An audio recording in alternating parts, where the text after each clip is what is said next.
Fala pessoal, beleza? Boa tarde, Luciano aqui. Sexta-feira, né, pessoal? Finalmente encerrando aqui a semana. Dia 8/3. Mini índice, contexto e movimentação do preço. Dias de lateralidade em tendência, né, pessoal? Isso aqui foi o que a gente pensou ali, né, junto com os assinantes, ali foi partilhado, né, que essa era uma das expectativas do dia. Para a galera que assina o Trade System, né, para amanhã eu vou estar enviando esse trecho para vocês, porque é um trecho interessante. O Brooks ele fala que essa movimentação ela ocorre mais que a movimentação de impulso e canal. Então amanhã, né, provavelmente eu partilho ali eu encontro e partilho ali com vocês nessas páginas, né, para vocês estarem relendo. Mas eu já vou fazer um breve esboço dela no dia de hoje.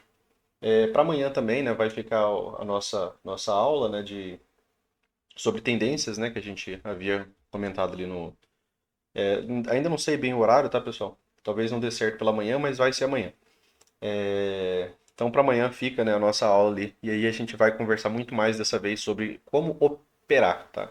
É, Essas próximas aulas, né, elas vão ter um foco um pouco diferente, tá bom? Então, começando o nosso dia aqui, né, pessoal? O que que a gente apontou, né, durante a manhã? Na verdade, o que que a gente apontou no dia anterior, né? Que essa barra aqui, ela deixava uma predisposição melhor para uma movimentação de continuidade. Por quê? Porque ela rompe a mínima da barra anterior. Os vendidos começam a demonstrar interesse em participação. E essa barra aqui é uma barra de tendência, ela tem mais que 60% de corpo, tá? Apesar do pavio inferior, né, que não é tão agradável, mas ainda assim uma boa barra de tendência, tá?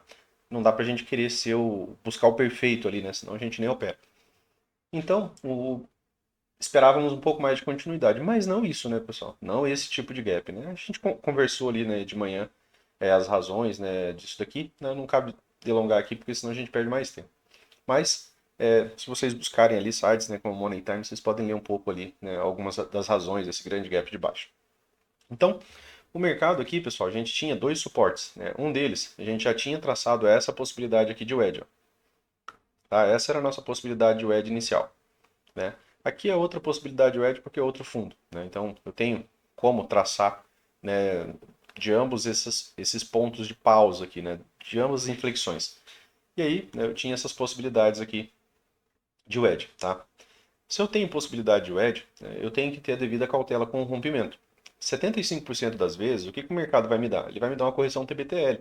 Como uma correção TBTL? Uma correção de 10 barras, né, duas pernas. O mercado vai se delongar aqui.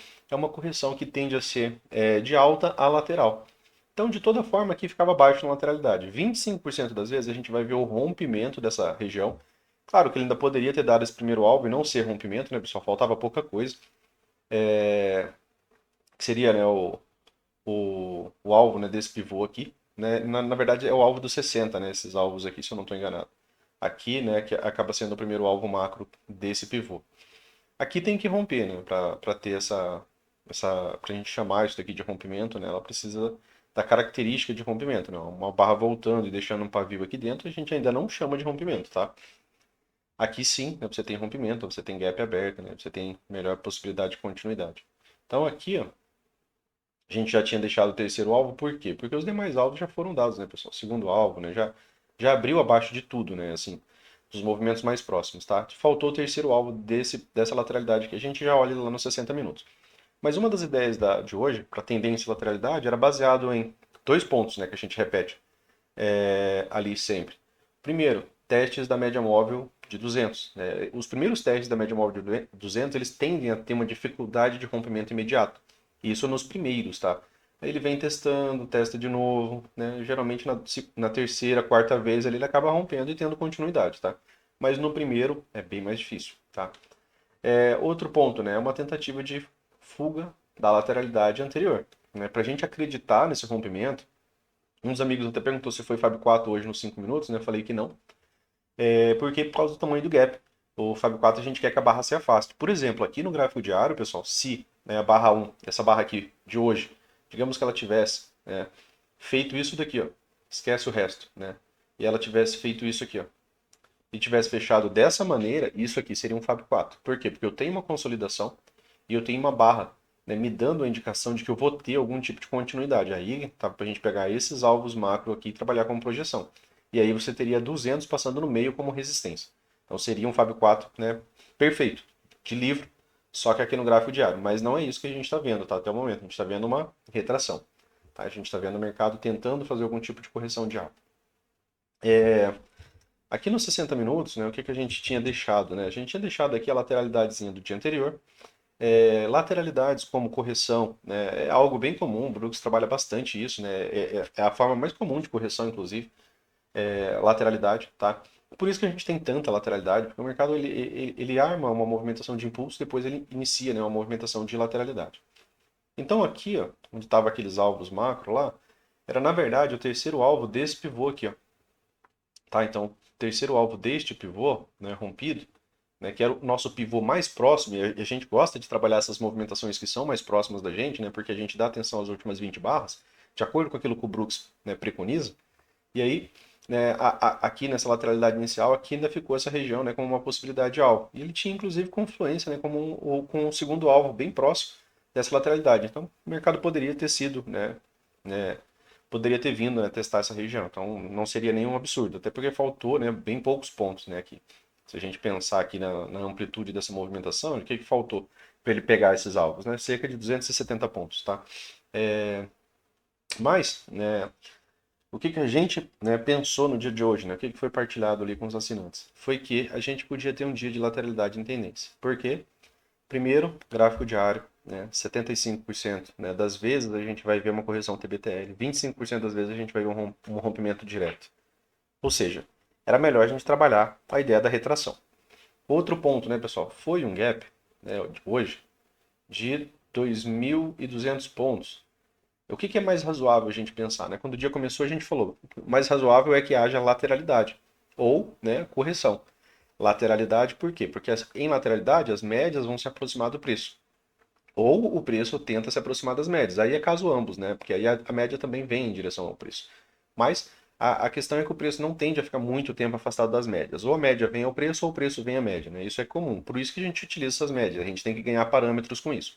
Então, aqui nos 60 minutos, se a gente olhar só, quando fechou a barra 1, a média móvel de 9 estava trabalhando a 1.900 pontos do preço.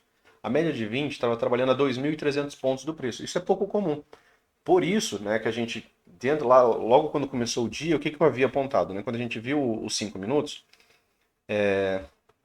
deixa eu já deixar aqui nos 5 minutos, hoje eu vou pular o 15, tá, pessoal, para questão de tempo. O que a gente apontou, né, quando a gente viu a barra 1, né, hoje? A barra 1 do dia foi um doji, certo? A gente já trabalhou isso várias outras vezes, né? Para quem viu os vídeos do canal também já pegou isso. A barra 1 do dia sendo um doji, ela é o primeiro indício de lateralidade, tá? Se a barra 1 do dia é um doji, eu tenho que ligar meu alerta para lateralidade. E se eu quero operar, eu tenho que operar a princípio como lateralidade, até que haja um rompimento real. O que eu tinha pensado, né? Que foi o que a gente projetou ali. Eu falei, bom, dava uma compra, né? Se o mercado tivesse feito uma nova mínima a princípio. Por quê? Porque as médias estavam muito longe. Então, se o mercado tivesse vindo nessa barra 2 aqui, na barra 3, tivesse vindo abaixo de barras, aqui teria sido a minha primeira compra. Por quê? Porque se o preço chega aqui, ó, olha quantos pontos ele estava da 9, olha quantos pontos ele estava da 20. O que é mais provável, né? Ele continuar descendo forte e tendo aqui, claro, que você não poderia estopar tão breve, né? Porque você tinha esses alvos aqui embaixo. Seria uma possibilidade. Porém, né, rompimento de lateralidade 80% das vezes vai falhar. A gente já trabalhou isso, né, também dentro da ideia de ciclos de mercado. E aí, né, aqui, né, havia comentado com o pessoal para não operar, né, no horário do payroll por conta da movimentação, né, porque às vezes o mercado fica muito rápido. E aí acabei fazendo uma entrada aqui abaixo de barras, né, pensando na falha desse rompimento, né, mas claro, tá pensando em comprar um pouco mais aqui na região de terceiro alvo, porque a gente pensou na região de terceiro alvo como sendo um suporte ao preço, porque é uma região que o mercado muitas vezes lateraliza ou reverte, né? Então, em backtest, a gente já testou isso. Né? A gente sabe que isso funciona. Né? Se a gente olha para o dia anterior, quando o dia ganhou lateralidade, né, pessoal? O dia ganhou lateralidade quando ele chegou no terceiro alvo. Olha a lateralidade aqui. Né? Então, de um movimento que estava bastante, né, climático, né, pelo gap, seria razoável, né, assim, né, se o mercado descesse aqui comprar um pouco mais, tá? Para quê? Para pegar pelo menos um retorno nas médias. A ideia era um scalp. E aí ele apresenta um rompimento, né? Quando ele faz o rompimento desse pivô aqui, ele acaba, né, pagando bem aqui, ó, o segundo alvo. Eu fiz uma parcial, né, no primeiro alvo e saí aqui e encerrei o trade no segundo alvo. Trade encerrado, né? Aí a gente começou a conversar, né, sobre possibilidades de movimentação do preço. E aí ficou, né, a ideia de lateralidade em tendência. Por quê? Por conta do tempo macro. E aqui vem uma parte importante, e aqui que eu gostaria, né, de partilhar as páginas com vocês depois, para vocês é, estarem, né, é, tendo um pouco mais, né, de conteúdo técnico, né, porque eu acho importante, eu acho não, né, é muito relevante. Primeiro ponto, o Brooks fala que essas lateralidades que ficam, elas são magnetos, né, essas lateralidades que ficam são magnetos. Que o mercado rompe tende a dar 100% da projeção da lateralidade, cumprida aqui. E que normalmente o mercado rompe, né, e ele vai cumprir 100% da lateralidade. Foi cumprido 100% dessa outra lateralidade bem aqui, ó.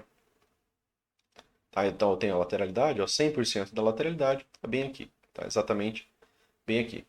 Essa daqui ainda veio pagar o terceiro alvo depois, né, pessoal? Bem mais tarde, tá? Aqui, né, como vocês podem ver, era a região, né, de retração do 61.8 do Fibogap, né? Você tem o grande gap, né, que é como se você tivesse uma grande barra de baixa aqui, e aí o mercado começa a subir. Aqui é a região de 61.8. A gente usa FIBA, a gente usa retração, né, para pensar, né, como níveis de resistência. Então aqui é um nível de resistência natural do preço para a gente. Outro ponto é que aqui é uma região de troca de polaridade do diário, né? Então aqui a gente sabe, né, que região de troca de polaridade tende a ser resistência, né, nessa condição, tá? Tende a gerar pausa, tende a ter realização de lucro. Então, pontos, né, que podem gerar. Lembrando aqueles pontos, né, daquelas páginas que a gente já partilhou também, né?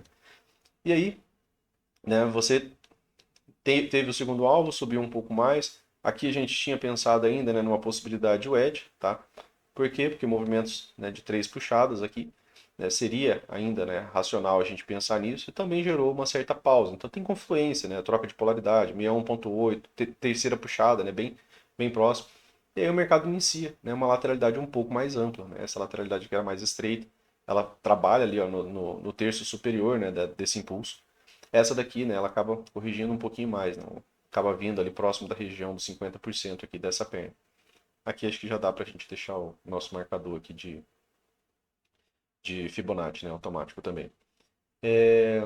Então, né, eu digo mais profunda, né, porque ela é uma correção de mais barras, né, e essa daqui não, é uma correção bem estreita, né, bem lateral. Tá? Essa daqui ela acaba sendo mais profunda do que essa, né, se a gente levar em relação ao tipo de movimentação. E aí eu tenho a manutenção da lateralidade, né? Dentro daquelas regras que a gente utiliza para rompimento ou não de algo, né? Vejam as características, né? A barra de rompimento, o que é isso daqui com barra de continuidade, tá? Então, a ausência, né, de rompimento. Então, esse topo aqui serviu, né, muito bem, né, como uma máxima, tá, para essa movimentação. E por fim, né, pessoal, dentro de lateralidades em tendência, parece brincadeira, né, mas está tudo escrito, né? O Brooks ele fala que ao final das tardes, normalmente o impulso acaba vindo testar as lateralidades, por isso que ele chama ela de magneto, tá?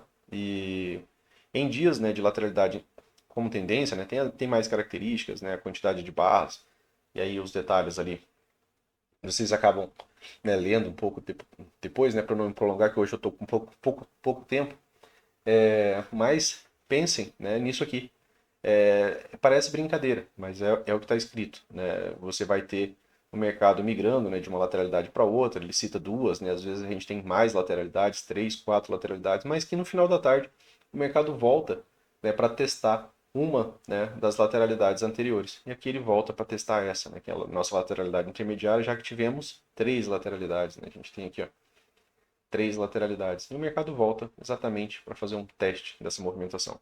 Ele cita que quando o mercado não volta para testar a lateralidade anterior é um sinal de força, né? Então, aqui acabava sendo uma característica de força, né, que nos indicava um pouco mais a movimentação de alta, já que ele não voltou para testar, ele não penetrou dentro dessa movimentação, tá? Então, para o vídeo de hoje era isso, pessoal. Um vídeo um pouco mais breve, né? Amanhã a gente vai trabalhar ali as características de tendência. Então, um dos amigos havia pedido, né, para falar dos trades, né? O meu segundo trade foi aqui, tá, pessoal? Esse aqui tá postado lá no Instagram. Esse aqui eu partilhei apenas com os assinantes. Mas esse outro aqui tá postado lá no Instagram, né? Aqui a gente entra um pouco alto pensando nessa falha, né? Nessa ausência de penetração aqui dessa lateralidade, um sinal de força. Não é um gap entre barras, mas é um gap entre a lateralidade, né, e a correção. E aí a gente acabou entrando aqui, né, nessa movimentação e saindo aqui, né, bem próximo ali do fechamento. Por quê? Porque eram níveis, né, de resistência. Né? Não convém a gente tentar brigar demais. Ela estava bem próximo da terceira puxada, né? Então aqui ele fez uma L1, podia ter ido um pouco mais, podia. Né? Mas tá o suficiente, né, pra gente aqui, né, num dia um pouco mais difícil. É um dia que a gente fica um pouco mais pé atrás, né, na hora de atuar, um grande gap, né, e aí a gente tem que pensar e raciocinar um pouco mais, tá? Nas razões, né, de para que lado o mercado pode ir. Aí a gente tem que usar muito mais a questão de contexto. Então, o meu ingresso foi aqui, né? Esse trade aqui a gente partilhou ele um pouco antes, né? Dele se formar, né? A ideia de alvo e tudo. E um dos amigos, né? Acabou não entrando e me mandou mensagem, falou: "Luciano, eu não consegui, né? Participar ali antes, né? Era pré-rompimento, né? Você fala que a maioria dos rompimentos falha e falha mesmo, né? Se não for a favor, né, da ideia correta, ele tem melhor probabilidade de falhar. Só que essa compra aqui, pessoal, a gente já conversou algumas vezes. Se essa barra fecha como um doji, era só encerrar o trade. Não precisava ter esperança, não precisava ter expectativa, não precisava ter nada. Você ingressa, né? Tem um contexto, tem barra de sinal, tem um contexto, né? Não tem uma correção rasa, né? Se eu pensar em nível de correção, ó, você tinha corrigido aqui só até o 38,2, né? Tá aqui o Fibonacci para demonstrar isso aqui de maneira fácil. E aí o mercado, né, acabou vindo para uma movimentação maior e você estava longe das médias lá no diário, né? Tinha mais espaço para o preço subir. Aí um dos amigos não conseguiu entrar, né? E aí aqui eu falei para ele usar 1 minuto. Por quê? Porque é um modo rompimento. Eu tenho uma, tenho duas, tenho três, tenho 4 barras. Se eu tenho 4 barras, né, e eu ainda tenho um segundo alvo para cima, né, talvez ainda valha a pena entrar, né? Você pega alguns pontos. Às vezes não deu para você participar, né? Mas às vezes você consegue participar ali por tempo menor, né? E aí você pega ali ainda alguns pontos. E o amigo acabou ingressando, né? Pelo 1 minuto. Olha como que isso aqui tava lá no 1 minuto, né? Aqui no meu outro, você está acima da 200, acima de todas as médias. Quando tiver um pullback, né, tiver uma correção e tiver uma barra de gatilho que tenha rompimento de máximo, né, você pode participar, né? Para quê? Para buscar, né, o devido alvo. Olha, ainda conseguiu pegar ainda cerca de 200 pontos, né, pouco mais de 200 pontos ali, né? Então, acabou ainda conseguindo participar, né? Uma maneira de você participar seria, né, você usar o time frame menor. Não de maneira aleatória, né? Você muda para o tempo gráfico, você entende. A gente já conversou que barras, né, saindo das médias, tem melhor predisposição a ter continuidade, tá? Então, usa, né, isso a teu favor. Então, ainda teve algumas oportunidades aqui no 1 minuto, tá? Então, lá no 5 não havia mais, mas aqui ainda havia, tá? Médias abertas, alinhadas, direcionais, você ainda tinha alvo para si. Então, ainda valia a pena, beleza? E parabéns pro amigo aí que ainda entrou no trade, né? Acabou conseguindo pegar uma parte. Obrigado pela confiança, né? Valeu, pessoal. Para hoje era isso. Um bom final de semana, né? Amanhã a gente retoma aí. Valeu, um forte abraço aí e até mais.